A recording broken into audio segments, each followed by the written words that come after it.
ভিডিওটিতে আমরা জানব ইতিহাসের যুগ বিভাজন সম্পর্কিত তথ্য।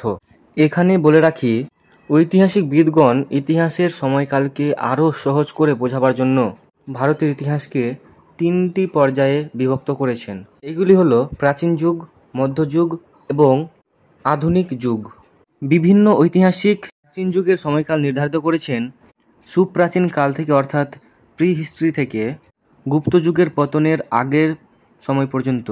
ঐতিহাসিকগণ মধ্যযুগকে 2 ভাগে বিভক্ত করেছেন, আদি মধ্যযুগ এবং পরবর্তী মধ্যযুগ।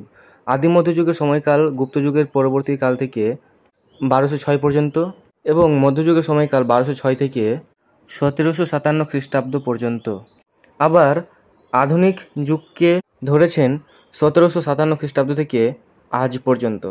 তাহলে এরকম গুরুত্বপূর্ণ টপিকের ভিডিও জানতে হলে তাড়াতাড়ি এই চ্যানেলটিকে লাইক এবং সাবস্ক্রাইব করে দেবে। ধন্যবাদ।